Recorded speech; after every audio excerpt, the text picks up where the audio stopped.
Hello guys, कैसे हैं आप सब लोग। आप सभी का स्वागत है मेरे यूट्यूब चैनल में। तो गाइस, मैं आपको करा रही थी न्यूट्रिशन और डाइजेशन से रिलेटेड कुछ इम्पोर्टेंट पॉइंट्स और साथ में ही उनसे रिलेटेड टॉपिक को भी क्लियर करते हुए जा रहे थे। और तो इसमें हमने पार्ट फर्स्ट कंप्लीट कर दिया था। पार्ट फर्स्ट में हमने 10 इम्पोर्टेंट क्वेश्चन किए थे, उससे रिलेटेड टॉपिक को भी कवर किया था जो एग्जाम पॉइंट ऑफ व्यू से काफ़ी ज़्यादा इम्पॉर्टेंट है। तो आज हम करेंगे न्यूट्रिशन और डाइजेशन का पार्ट सेकंड कंप्लीट। तो पार्ट सेकंड में हमने कुछ क्वेश्चन देखे थे, जैसे फर्स्ट क्वेश्चन देखा था which is not the function of liver, तो इसका जो राइट ऑप्शन था ये था production of insulin. Second question, और इसके अलावा लिवर से रिलेटेड हमने कुछ इंपॉर्टेंट पॉइंट्स को भी देखा था, जैसे लिवर की स्ट्रक्चर को देखा था, उसकी हमारी बॉडी में कहाँ पर इसका पोजीशन है ये देखा था, इसके फंक्शन को क्लियर करते हुए गए थे। इसके अलावा हमने सेकंड जो क्वेश्चन था उसमें विटामिन के बारे में और उनके केमिकल नेम और उनके टाइप के बारे में हमने स्टडी की थी। थर्ड क्वेश्चन में हमने देखा था कि which is not the function of vitamin, vitamin के फंक्शन के बारे में और विटामिन के फंक्शन से रिलेटेड और अदर जो इम्पोर्टेंट पॉइंट्स थे उनको भी क्लियर करते हुए चले थे। फोर्थ क्वेश्चन में हमने देखा था स्मॉल इंटेस्टाइन के बारे में और किन किन चीज़ों का वो एक्टिव एब्जॉर्प्शन करता है और स्मॉल इंटेस्टाइन के जो पार्ट्स हैं और उनके फंक्शन, इनके बारे में हमने देखा था। और अगला क्वेश्चन हमने देखा था पैंटोथेनिक एसिड के बारे में। तो इसमें हमने देखा था जो पैंटोथेनिक एसिड है उसके इम्पॉर्टेंट सोर्सेस, पैंटोथेनिक एसिड किस विटामिन का केमिकल नेम है, इसके अलावा इसकी डेफिशिएंसी से हमारी बॉडी में क्या क्या सिम्टम्स होने लगते हैं या कौन कौन सी डिजीज़ होने लगती है। और इसके अलावा जो सिक्स्थ क्वेश्चन है, सिक्स्थ क्वेश्चन में हमने देखा था कि जो र्यूमिनेंट एनिमल होते हैं या जो हर्बीवोरस होते हैं तो उनमें जो बैक्टीरियल प्रोसेस की होती है वो कहाँ होती है स्टमक में, तो ये होती है रेटिकुलम में। तो इनके बारे में, इनके डाइजेशन के बारे में हमने दोनों वीडियो में कंप्लीट कर दिया था, किस तरह से र्यूमिनेंट एनिमल्स के डाइजेशन का प्रोसेस होता है और कैसे इनके बॉडी में जो फूड होता है वो डाइजेस्ट होता है। आज हम देखते हैं जो सेवंथ क्वेश्चन है, pellagra disease is caused by due to deficiency of which vitamin. तो पेलाग्रा एक डिजीज का नाम है। तो ये क्वेश्चन कह रहा है कि जो पेलाग्रा डिजीज है वो किस विटामिन की कमी के कारण होता है। तो फर्स्ट ऑप्शन इसमें है फोलिक एसिड, सेकंड है थियामिन, थर्ड है नियासिन एंड फोर्थ है एस्कर्बिक एसिड। तो जो पेलाग्रा डिजीज हो जाती है वो होती है नियासिन की कमी की वजह से। तो जो नियासिन नाम है ये होता है विटामिन B3 का केमिकल नेम। तो विटामिन B3 का ये भी एग्जाम में पूछ लिया जाता है, विटामिन B3 का केमिकल नेम बताइए, तो ये होता है नियासिन। और इसके अलावा जो विटामिन B3 होता है इसकी कमी की वजह से हो जाता है पेलाग्रा डिजीज। तो आप देखते हैं B3 के बारे में कुछ इंपॉर्टेंट पॉइंट। तो जो B3 है इसके इम्पॉर्टेंट सोर्सेज की अगर बात करें तो इसके इम्पॉर्टेंट सोर्सेज हैं जितने भी एनिमल प्रोडक्ट्स हैं, like milk, eggs, poultry, fish, beef, तो ये सभी के सभी B3 के इम्पॉर्टेंट सोर्सेज हैं। इसके अलावा अगर मैं बात करूँ फ्रूट्स एंड वेजिटेबल्स की, तो B3 से रिलेटेड जो फ्रूट्स हैं जैसे एवोकाडो, वेजिटेबल की बात करूँ या जो है पोटैटो, लीफी वेजिटेबल, तो इनमें ज़्यादा मात्रा में B3 पाया जाता है। और इसके अलावा अगर मैं शीट्स की बात करूं तो इसमें जो B3 से रिलेटेड जितने भी इम्पोर्टेंट सोर्सेज हैं ये हैं groundnut, almonds, whole cereals, pulses. तो ये सारे के सारे जो सोर्सेज हैं ये विटामिन B3 के इम्पोर्टेंट सोर्सेज हैं। अब देखते हैं विटामिन B3 की डेफिशिएंसी से हमारी बॉडी में क्या क्या सिम्टम्स हो जाते हैं या हमारी बॉडी में कौन कौन सी डिजीज हो जाती हैं। तो सबसे पहले हम देखते हैं अगर विटामिन B3 की स्लाइट डेफिशिएंसी हुई है हमारी बॉडी में तो इसकी वजह से क्या हो जाता है, poor concentration, anxiety, fatigue, restlessness और डिप्रेशन जैसी समस्याएं हमारी बॉडी में होने लगती है। और सेकंड, अगर हम देखते हैं जो सीवर डेफिशिएंसी, अगर हमारी बॉडी में विटामिन B3 की सीवर डेफिशिएंसी हो गई है तो इससे हमारी बॉडी में पेलाग्रा डिजीज हो जाती है। तो ये जो पेलाग्रा डिजीज होती है वो जनरली जो मिडिल एज के पर्सन होते हैं जैसे 20 से लेकर 50 तक, तो जो भी मेल या फीमेल होती है बोथ सेक्सेस को, जो सेक्स होते हैं इनको इक्वली अफेक्ट करता है। तो इसके अलावा जो पेलाग्रा होता है इसे हम 4D से भी जानते हैं। तो एग्जाम में ये भी पूछ सकते हैं कि जो 4Ds होती है वो किस डिजीज से रिलेटेड है, तो ये होता है पेलाग्रा डिजीज।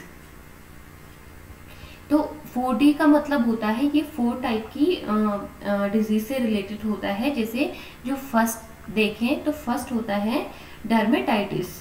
तो डर्मेटाइटिस का मतलब ये होता है कि जैसे जिस पर्सन अगर विटामिन B3 की कमी हो गई तो उसकी स्किन क्रैक्ड होने लगती है, पिगमेंटेड हो जाती है और स्केली स्किन हो जाती है। तो ये रिलेटेड है पेलाग्रा, जो पेलाग्रा डिजीज है उससे रिलेटेड। और अगर सेकंड D की बात करूँ तो सेकंड D का मतलब होता है डिमेंशिया। डिमेंशिया का मतलब होता है जो हमारा जो सेंट्रल नर्व सिस्टम होता है ये प्रॉपरली वर्क नहीं करता है, कंफ्यूजन होने लगता है पर्सन को।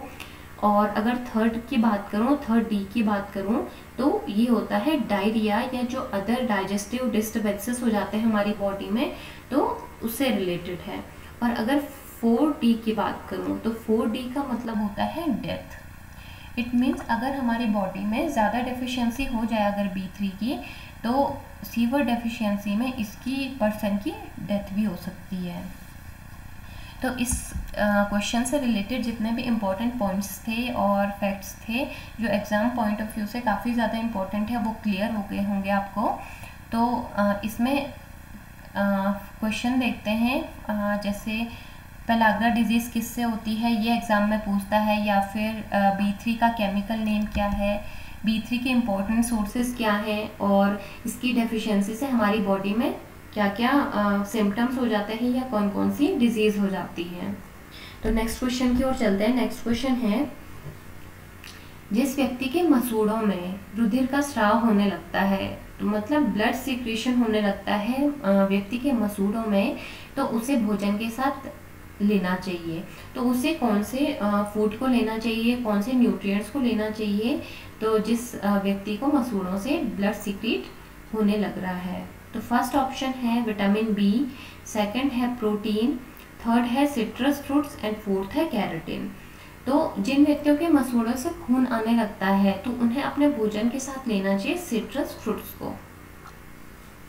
तो जो सिट्रस फ्रूट होते हैं उनमें पाया जाता है विटामिन C।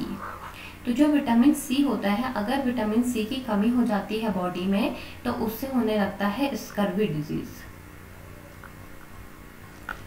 तो जो स्कर्वी डिजीज होता है इसमें होता है जो पर्सन होता है इसकी बॉडी में सूजन होने लगती है, उसका जो शरीर हो जाता है सूज जाता है। इसके अलावा जो उसके मसूड़े होते हैं ये होते हैं पर्पल कलर के या बैंगनी रंग के होने लगते हैं। और इसके अलावा जो मसूड़ों से खून आने लगता है। और अगर किसी व्यक्ति के शरीर में विटामिन C की कमी हो गई है तो अगर उसके शरीर में कोई घाव हो जाता है तो वो भरने में बहुत ज़्यादा टाइम लगाता है। और इसके अलावा अगर विटामिन C की बात करूँ तो इसका केमिकल नेम है एस्कॉर्बिक एसिड। एस्कॉर्बिक एसिड इसका केमिकल नेम है। जो इम्पोर्टेंट सोर्सेज हैं विटामिन C के ये होते हैं सिट्रस फ्रूट्स जितने भी हैं, जैसे नींबू, संतरा, मौसम्बी, ये सभी के सभी। इसके अलावा पोटैटो, चिलीज या आंवला, तो ये सभी के सभी जो सोर्सेज होते हैं ये होते हैं विटामिन C के। तो इस क्वेश्चन से रिलेटेड कई सारे क्वेश्चन बन जाते हैं, जैसे जो विटामिन C है इसका केमिकल नेम क्या है, और इसके अलावा विटामिन C की कमी की वजह से कौन कौन सी डिजीज़ हो जाती हैं और कौन कौन सी प्रॉब्लम हमारी बॉडी में होने लगती हैं, और विटामिन C से रिलेटेड जो इम्पोर्टेंट सोर्सेज हैं वो कौन कौन से हैं। और इसके अलावा जो ये क्वेश्चन है कि मसूड़ों से रुधिर का स्राव होता है तो इट मीन्स उसको अपने भोजन में सिट्रस फ्रूट लेना चाहिए, मतलब उसकी बॉडी को विटामिन C की नीड पूरी करनी पड़ेगी। तो इसलिए इस क्वेश्चन का राइट ऑप्शन हो जाएगा option number C। Next question देखते हैं। नेक्स्ट क्वेश्चन है, थियामिन किसका रासायनिक नाम है, या थियामिन किसका केमिकल नेम है, किस विटामिन का केमिकल नेम है। फर्स्ट ऑप्शन है विटामिन ए, सेकंड है विटामिन B2, थर्ड है विटामिन सी एंड फोर्थ है विटामिन B1। तो जो थियामिन होता है ये होता है विटामिन B1 का केमिकल नेम।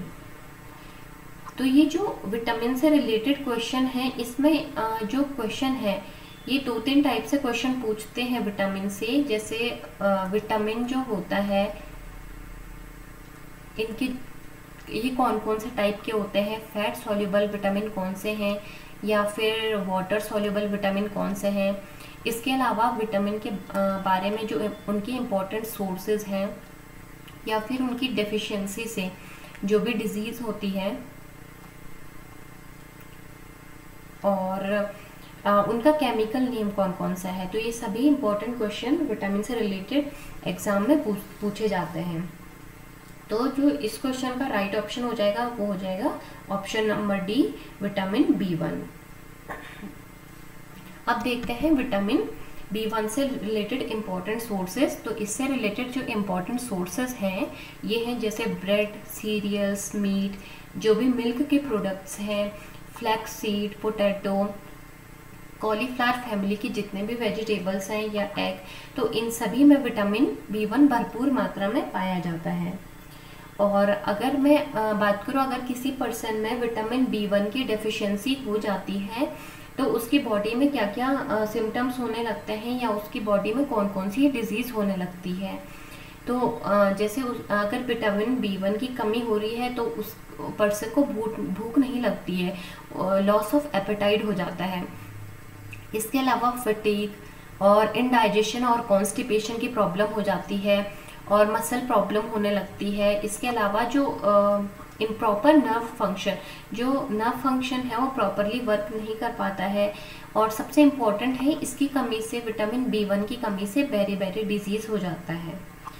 तो ये एग्जाम में, बहुत सारे एग्जाम में पूछा जाता है कि बेरी किस विटामिन की कमी की वजह से होता है। तो ये होता है विटामिन B1 की कमी की वजह से। तो जो बेरी होता है ये होता है chronic neurological and cardiovascular disease, और इसके अलावा ब्रेन एबनॉर्मेलिटीज होने लगती हैं।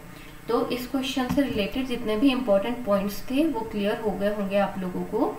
तो जैसे अगर मैं समरी करूं इन सभी का, तो थियामिन जो केमिकल नेम है वो है विटामिन B1 का, और विटामिन B1 के कौन कौन से सोर्सेज हैं, और विटामिन B1 की कमी से हमारी बॉडी में क्या क्या सिम्टम्स होने लगते हैं, या कौन कौन सी डिजीज होने लगती हैं। अब नेक्स्ट क्वेश्चन की ओर चलते हैं। नेक्स्ट क्वेश्चन है प्रोटीन डाइजेस्टिव एंजाइम्स आर। तो हमारी बॉडी में कौन से ऐसे एंजाइम सिक्रीट होते हैं जो प्रोटीन का डाइजेशन करते हैं। इट मीन्स प्रोटीन के सिंपलर मॉलिक्यूल्स को, जो कॉम्प्लेक्स मॉलिक्यूल हैं, इनको सिंपलर में कौन से एंजाइम तोड़ते हैं। तो फर्स्ट है टाइलिन, सेकंड है ट्रिप्सिन, फर्स्ट है ptyalin, pepsin and erepsin, second है ट्रिप्सिन अमाइलेज, थर्ड है trypsin, pepsin and erepsin, and fourth है नन ऑफ अबव। तो हमारी बॉडी में जो एंजाइम सिक्रीट होते हैं जो करते हैं प्रोटीन का डाइजेशन वो है ट्रिप्सिन, पेप्सिन एंड इरेप्सिन। तो इसका जो राइट ऑप्शन हो जाएगा वो हो जाएगा ऑप्शन नंबर थर्ड। और जो ये तीनों के तीनों एंजाइम होते हैं ये सिक्रीट होते हैं पेनक्रियाज से, और प्रेजेंट होते हैं पेनक्रियाटिक जूस में। तो इस क्वेश्चन का सही आंसर हो जाएगा trypsin, pepsin and erepsin. Next question देखते हैं। नेक्स्ट क्वेश्चन है व्हाट इज काइमोट्रिप्सिन। काइमोट्रिप्सिन क्या है। फर्स्ट ऑप्शन है प्रोटीन डाइजेस्टिव एंजाइम, सेकंड है फैट डाइजेस्टिव एंजाइम, थर्ड है विटामिन एंड फोर्थ है लिवर। तो जो ये काइमोट्रिप्सिन है it is a protein digestive enzyme. तो इसका जो सही आंसर हो जाएगा वो ऑप्शन नंबर ए है। तो जो एंजाइम प्रोटीन को डाइजेस्ट करते हैं इन्हें बोलते हैं प्रोटियोलिटिक एंजाइम, या फिर बोलते हैं प्रोटीन डाइजेस्टिव एंजाइम।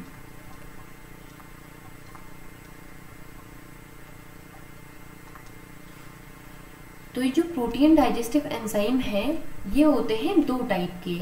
फर्स्ट है एंडोपेप्टाइडेज एंड सेकंड है एक्सोपेप्टाइडेज।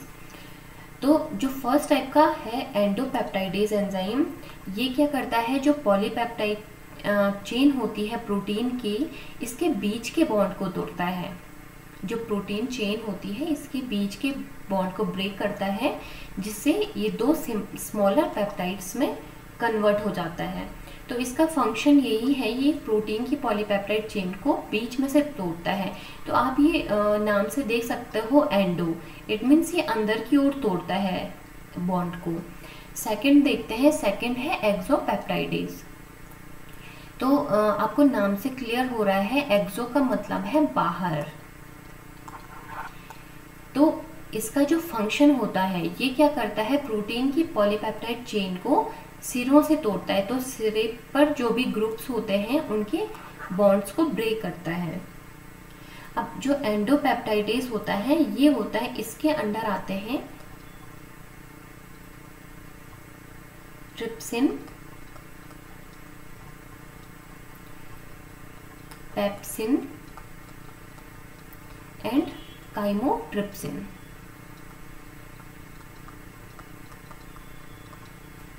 तो ये तीनों एंजाइम आते हैं एंडोपेप्टाइडेज के अंदर।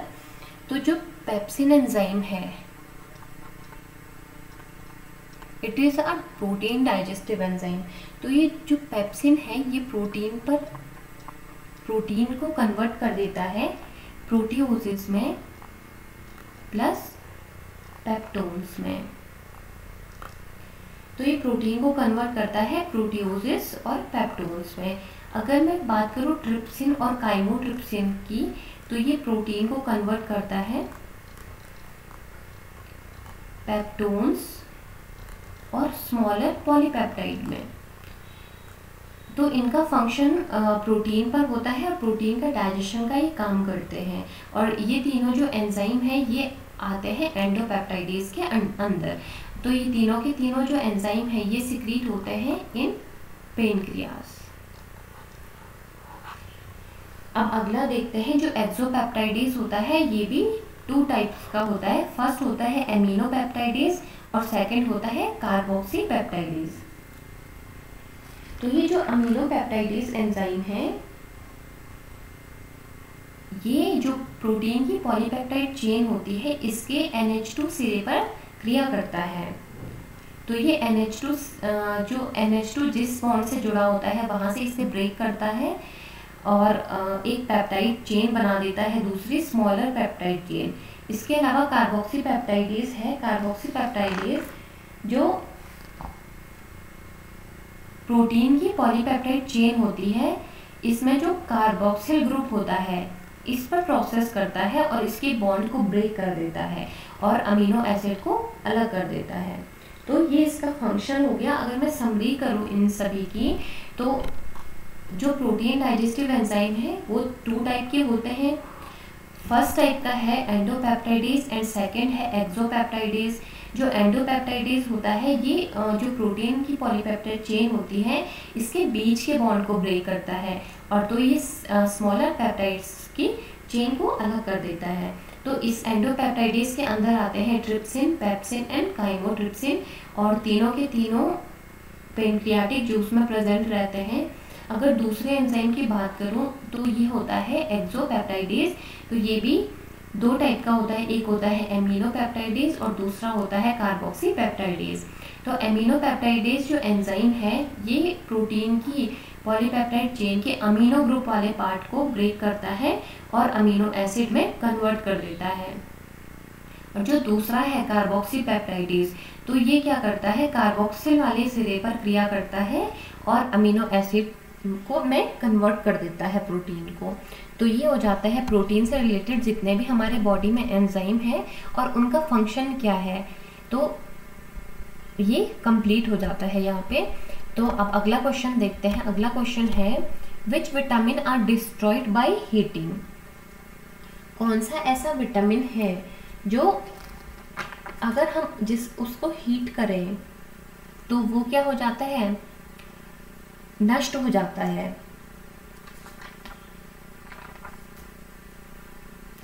फर्स्ट ऑप्शन है विटामिन बी, सेकंड है विटामिन सी, थर्ड है विटामिन डी एंड फोर्थ है विटामिन ए। तो जो इसका जो राइट ऑप्शन हो जाएगा वो हो जाएगा विटामिन सी। तो जो विटामिन सी होता है ये गर्म करने पर नष्ट हो जाता है। तो जो विटामिन सी है इसका केमिकल नेम होता है एस्कर्बिक एसिड। तो इसका केमिकल नेम है एस्कर्बिक एसिड। अगर विटामिन सी के सोर्सेज की बात करूं अगर मैं, तो ये पाया जाता है सिट्रस फ्रूट्स में और चिलीज में, पटेटोज में, ये आपको पहले भी बता चुकी हूँ मैं, और इसके अलावा आंवला में। तो ये सभी इसके इम्पोर्टेंट सोर्सेज हैं। तो और ये जो विटामिन सी है ये फर्स्ट डिस्कवर्ड विटामिन है, जिसकी डिस्कवरी सबसे पहले हुई थी जिस विटामिन की, तो ये है विटामिन सी। तो जो विटामिन सी है इसकी कमी की वजह से हो जाता है स्कर्वी डिजीज। अब यह जो रोग होता है ये जनरली बच्चों में होता है, और उन बच्चों में होता है जिनकी माता बच्चों को ऊपरी दूध पिलाती है, जिनकी माता क्योंकि दूध को उबालने की वजह से ये विटामिन सी नष्ट हो जाता है, जिसकी वजह से इन बच्चों को स्कर्वी डिजीज हो जाती है। और अगर विटामिन सी की मैं और बात करूं तो जो विटामिन सी है ये सबसे ज़्यादा पाया जाता है आंवला में। जो इंडियन जो आंवला होता है इसमें पाया जाता है सबसे ज़्यादा। तो जो आंवला होता है इसमें 20 times more vitamin C than oranges. तो जो आंवला होता है इसमें 20 टाइम्स मोर होता है vitamin C than oranges. It means अगर बात करूं 100 ग्राम आंवला प्रोवाइड करता है 600 mg ऑफ विटामिन सी। अगर मैं वही बात करूं ऑरेंजेस की, अगर 100 ग्राम ऑरेंजेस को लिया है तो ये हमें प्रोवाइड कराता है 30 ग्राम ऑफ विटामिन सी। तो इसलिए जो आंवला होता है वो सबसे ज़्यादा सोर्स, इसमें सबसे ज़्यादा होता है विटामिन सी, जिसमें 20 टाइम्स मोर विटामिन सी होता है देन ऑरेंजेस। तो इसका जो राइट ऑप्शन हो जाएगा ये है विटामिन सी। अब नेक्स्ट क्वेश्चन देखते हैं। नेक्स्ट क्वेश्चन है what substance does a hungry person use first. जो भूखा व्यक्ति होता है, जिसे भूख लगी होती है, तो वो सबसे पहले कौन सा पदार्थ उपयोग में लाता है। तो फर्स्ट ऑप्शन है स्टोर्ड कार्बोहाइड्रेट, सेकंड है स्टोर्ड प्रोटीन, थर्ड है फैट एंड फोर्थ है नन ऑफ दिस। तो अगर किसी व्यक्ति को भूख लगी है और तो वो अपनी एनर्जी के लिए सबसे पहले स्टोर्ड कार्बोहाइड्रेट को यूज करता है। तो इसका जो राइट ऑप्शन हो जाएगा वो हो जाएगा स्टोर्ड कार्बोहाइड्रेट। तो गाइस जो न्यूट्रिशन और डाइजेशन का पार्ट सेकंड था तो वो कंप्लीट हो गया है यहाँ पर। तो अगर आपको पसंद आई हो वीडियो तो लाइक करना मत भूलिए और सब्सक्राइब कीजिए और ज़्यादा से ज़्यादा इस वीडियो को शेयर करिए। और अगर आपको अच्छी लगी हो तो ऐसी ही वीडियोस और प्रोवाइड होंगी आपके लिए, जो आपके एग्ज़ाम में के लिए बहुत ज़्यादा इम्पोर्टेंट रहेंगी। Thank you guys.